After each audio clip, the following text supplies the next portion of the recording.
Listen closely. What I'm about to reveal will fundamentally change how you see every interaction with women for the rest of your life. Most men spend years, even decades, stumbling in the dark, misreading signals, getting played, falling for performances.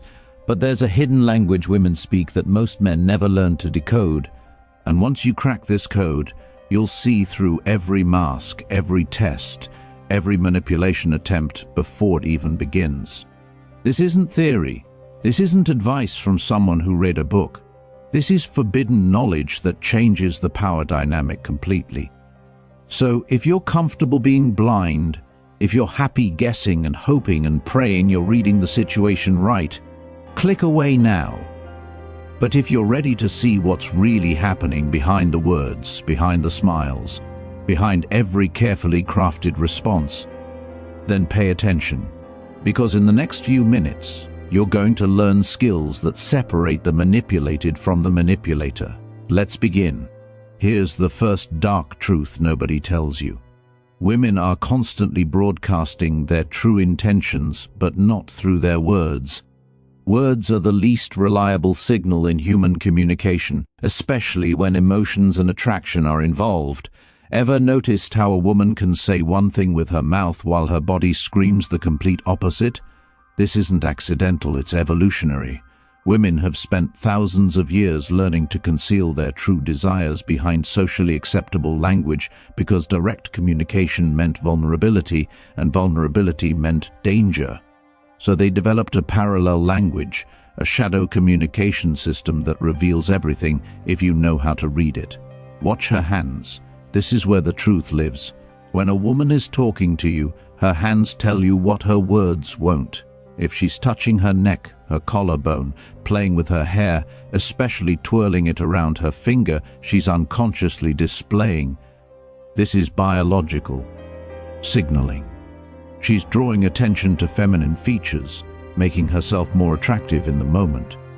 But here's what separates the amateur from the master. It's not just that she's doing it, it's when she's doing it. If she touches her neck right after you say something, right after you make a point or tell a story, you've triggered something. You've created a spike in her interest. Most men completely miss this because they're too busy thinking about what to say next. The power move? Pause. Let that moment breathe. Notice it. File it away. You've just discovered what creates attraction in her mind, and you can reproduce it. This is exactly why naturals seem to have magic. They're not magic. They're observers. They're reading the broadcast. Now let me tell you something even darker. Women test you constantly, and most of these tests are designed to be invisible. You think you're having a normal conversation, but you're actually being evaluated on 15 different levels simultaneously. She's not doing this maliciously. It's hardwired. Her biology needs to know if you're real or if you're performing, if you're strong or if you're pretending, if you'll hold your frame or if you'll crumble the moment she applies pressure. Here's how you read it. Listen for the absurd request, the unnecessary question, the statement that doesn't quite make sense. A woman you barely know suddenly asks you to do something that's slightly unreasonable. Drive across town to pick something up. Cancel plans you mentioned. Agree with an opinion she knows you don't hold. Weak men see this as a chance to please. They jump, they comply, they think they're earning points. They're not. They're failing. Because the test isn't whether you'll do it. The test is whether you recognize it as a test. The power move? Amused mastery. You smile. You acknowledge the audacity of it. Maybe you tease her about it. That's cute. You almost had me. Watch what happens next. If she smiles, if she laughs, if her energy shifts from demanding to playful, you passed. She just confirmed you can't be controlled. And paradoxically, that makes you more attractive. So you see, the request was never about the thing itself. It was about discovering if you have a spine. Here's where it gets truly Machiavellian. You can read a woman's level of interest by watching how she treats her phone around you. The phone is the modern truth detector, and it never lies. Every woman is addicted to her device.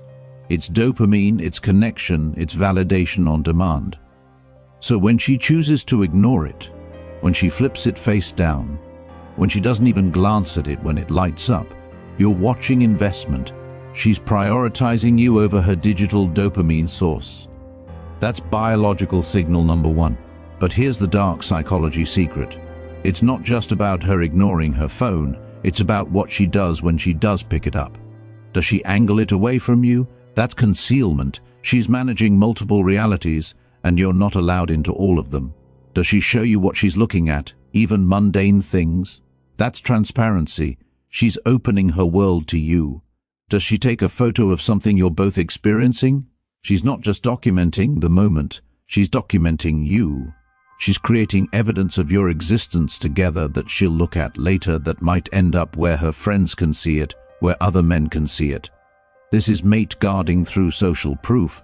She's marking territory. Most men are completely oblivious to this intelligence. They think it's just a photo. It's not. It's a declaration. The practical action here is simple but powerful. Notice the phone pattern in the first 30 minutes of any interaction. That's your baseline reading. Is she engaged or is she elsewhere? Then notice any changes. If the phone gradually disappears, interest is building. If the phone becomes more present, you're losing her. Adjust accordingly or walk away. Time is your most valuable resource. Don't waste it on someone who's already telling you she's not invested. Ever noticed how some women suddenly become clumsy around certain men? They drop things, they bump into things, they stumble over words they normally say perfectly.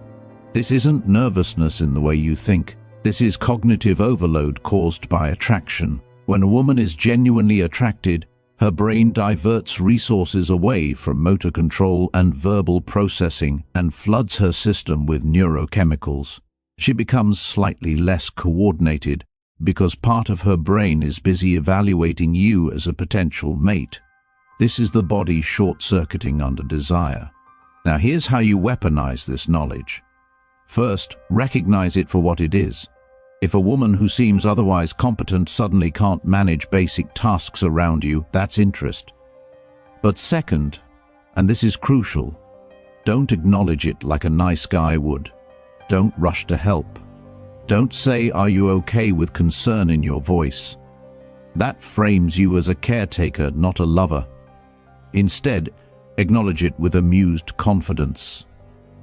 A slight smirk, a knowing look. Maybe a playful comment. "You always this graceful?" This does two things simultaneously. It shows you noticed, which creates intimacy, and it shows you're not fazed by it, which demonstrates value. You're used to women reacting this way around you. Even if you're not, you act like you are. Fake it until it's real. This is exactly why confidence is the ultimate aphrodisiac. It's not about arrogance. It's about being unshakable in your own frame. When you don't react with surprise or excessive sympathy to her attraction signals, you confirm that you're the prize. And that confirmation amplifies everything. Let me reveal something most men never discover until it's too late.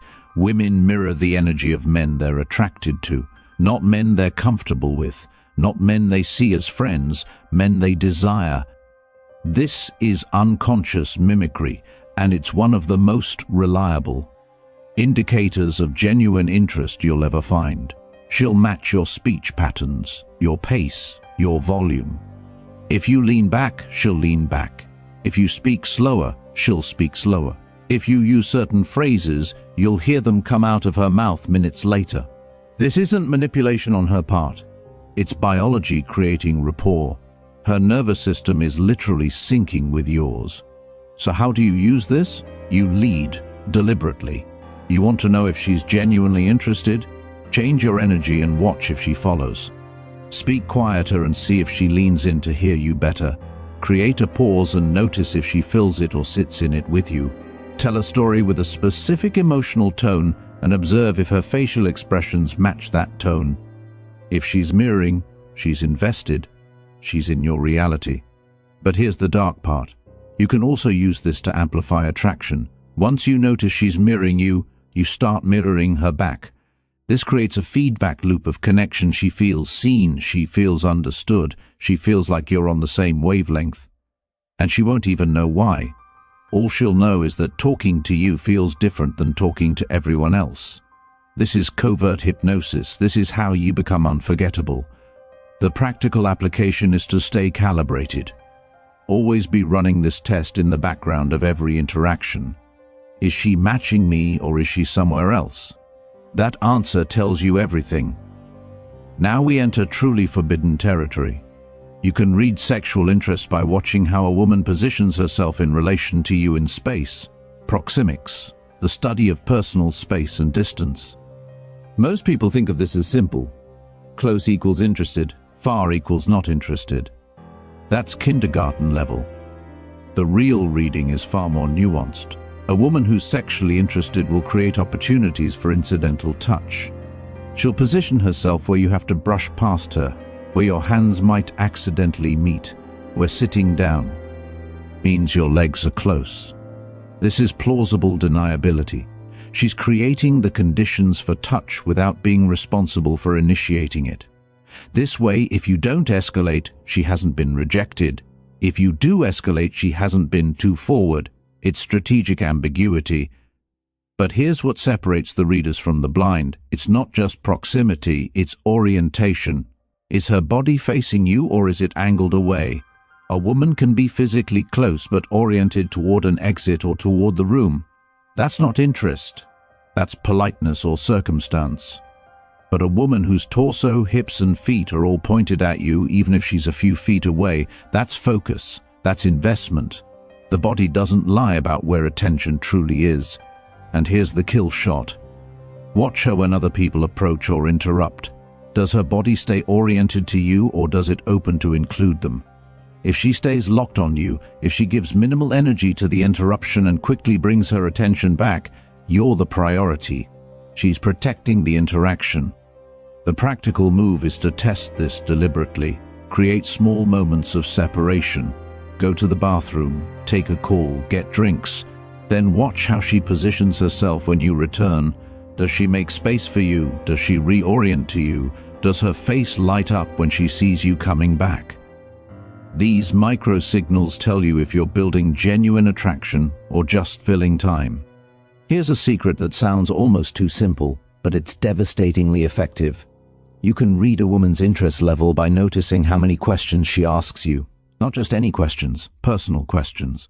Questions about your life, your thoughts, your past, your ambitions. Questions are investment.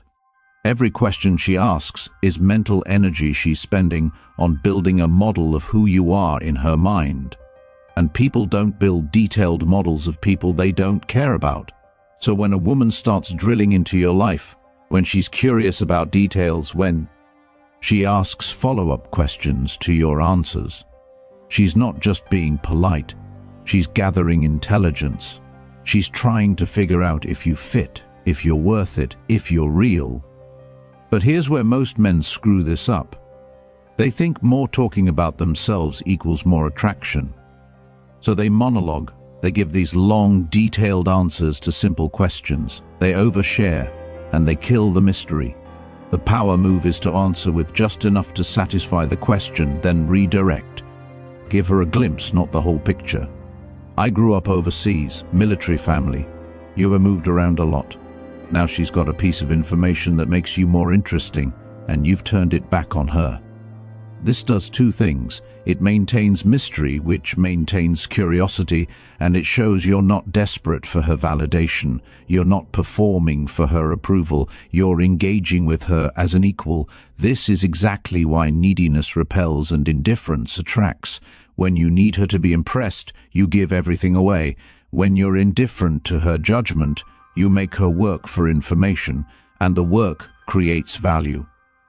Let me tell you the darkest truth of all. You can read whether a woman sees you as a lover or as a utility by listening to what she asks you for.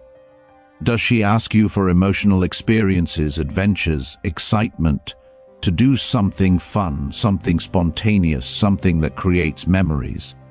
Or does she ask you for practical help, advice, favors, problem-solving, resources? The first category means she sees you as a source of positive emotion. The second category means she sees you as a tool. And here's the brutal part. Most men are tools. They're the guy she calls when she needs something moved, when she needs advice about another man, when she needs a shoulder to cry on about her problems. These men think they're building attraction. They think being helpful equals being desired. It doesn't. Being useful and being attractive are different. Categories. Sometimes they overlap, often they don't. The woman who sees you as a lover doesn't ask you to help her with her resume. She asks you what you're doing this weekend. She creates reasons to be around you, not reasons to use you. So how do you read this? Simple. Track the pattern of requests. If every time she reaches out it's because she needs something from you, you're in the friend zone, or worse, the utility zone. If she reaches out just to talk, just to share something, just to be in your presence, that's interest. And if you find yourself in the utility zone, the move is not to do more, it's to do less. Become unavailable, become busy. Watch if she notices, watch if she adjusts. If she doesn't, you have your answer. She never saw you as a sexual option. Cut your losses and move on. Your time and energy are finite. Spend them where they're valued correctly. Now let's bring this all together. Everything I've just told you gives you a complete system for reading women in real time. You're no longer guessing. You're no longer hoping. You're reading the signals that are always broadcasting. You're watching hands, you're noticing tests, you're tracking phone behavior, you're observing mirroring, you're reading spatial positioning, you're counting questions, you're categorizing requests, and when you stack all of these together, you become nearly impossible to fool. You see through the performance, you see through the act, you see what's real. But here's what you need to understand. This knowledge is power, and like all power, it comes with responsibility. You can use this to avoid wasting time on women who aren't interested. You can use this to recognize genuine attraction and escalate confidently. You can use this to protect yourself from manipulation and games. Or you can use this to manipulate others, to exploit, to harm. That choice is yours. But know this. The universe has a way of balancing things out. What you do to others eventually comes back to you. So use this wisdom with integrity. Use it to find genuine connection with women who actually want you. Use it to build real attraction, not fake it. Use it to become the kind of man who doesn't need to trick anyone because he's actually valuable. So here's what you're going to do right now. You're going to take just one of these principles, and you're going to test it in your next interaction with a woman. Not all of them, that's overwhelming. Just one. Maybe you'll watch her hands. Maybe you'll notice how she treats her phone. Maybe you'll observe if she mirrors your energy. Just pick one and stay alert for it. And when you spot it, when you see the pattern I described actually happening in real life, you'll feel something shift. You'll realize you've been walking around blind your whole life. And now you can see. That's the moment everything changes. That's the moment you step into real power, but you have to actually do it. Knowledge without action is just entertainment. And I didn't share this with you to entertain you. I shared this to upgrade you. So don't let this be another video you watch and forget. Make this the video that changed how you see women forever. The game is always being played. The only question is whether you're a player or a piece. Choose wisely.